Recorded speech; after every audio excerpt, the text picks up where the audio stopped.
from Magicland Farms.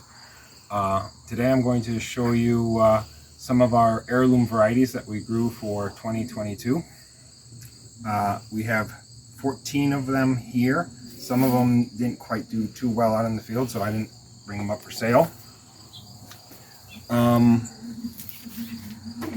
I'll explain a few things about each one that I know of and what I like to use them for. I think I'll start with the Chef Choice Orange. This was one of our only low acid tomatoes. It's a unique one, considering that it has a remarkable amount of tomato flavor, even though it doesn't have the acid. So this is very popular with quite a few of our customers because of that. Because they can't eat the high acid tomato, this is perfect for them, and they get that wonderful tomato flavor. Another one that's kind of unique, it's just kind of fun, is the striped cavern. It's a kind of known as like a pepper tomato. It has almost a pepper shape, but it's slightly hollow inside, similar to how a pepper would be. There's a little core that you can pop out, and you can use it for stuffing then.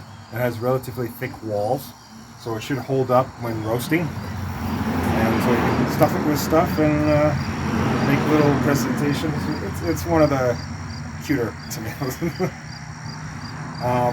For heirlooms, these three, if you're not used to heirlooms, these are the three that you may want to try, because they're going to be the most similar to a red slicing tomato that you've had, just better.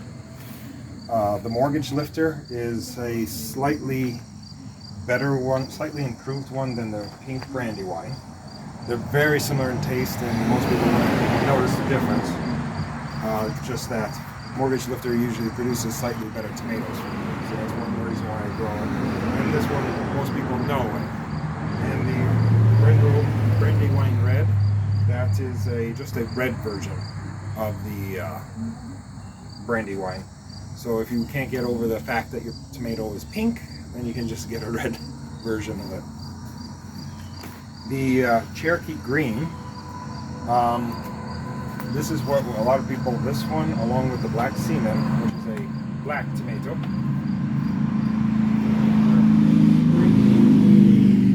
Green tomato, not for frying. This is ripe. The fried green tomatoes, you want to use an unripe tomato.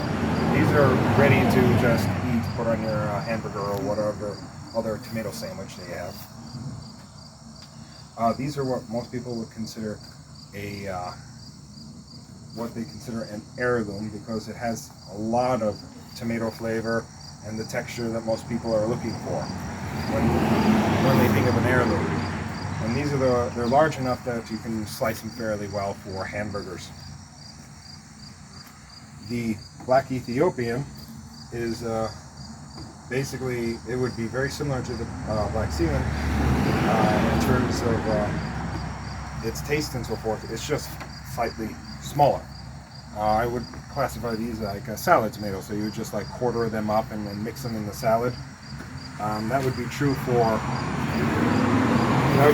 also the Lucky Aggie, White Beauty, Green Zebra, and Raspberry Biana.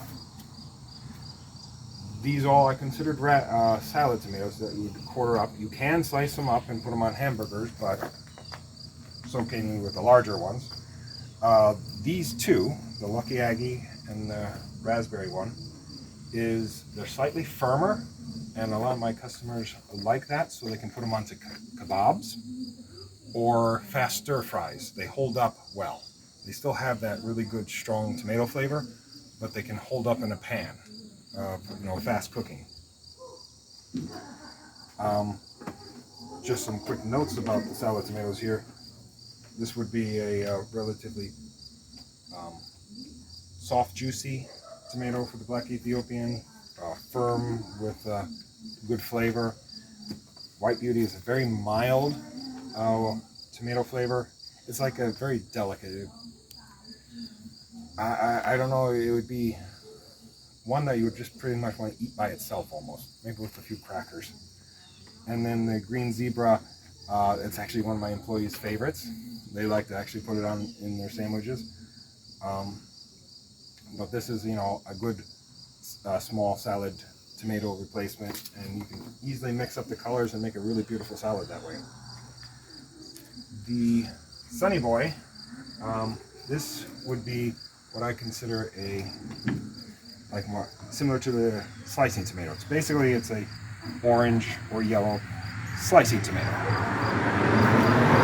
So if you're once again not wanting to try some, you're scared of trying some, this might be a good one because it's going to remind you of all the slicing ones that you've had. It will be just very colorful, so it can spruce up your hamburger or whatever other sandwich you have, just to make it kind of fun. The Damsel is what I consider a high acid tomato, so it has more acid than most tomatoes, and that's one I like because if I'm going to put it on the hamburger, I like a lot of acid, so it cuts through the fat of the hamburger. It may be a medium-sized tomato, but it's still worth slicing this one up and putting it on a hamburger. It's my go-to for the heirlooms when having it with meat.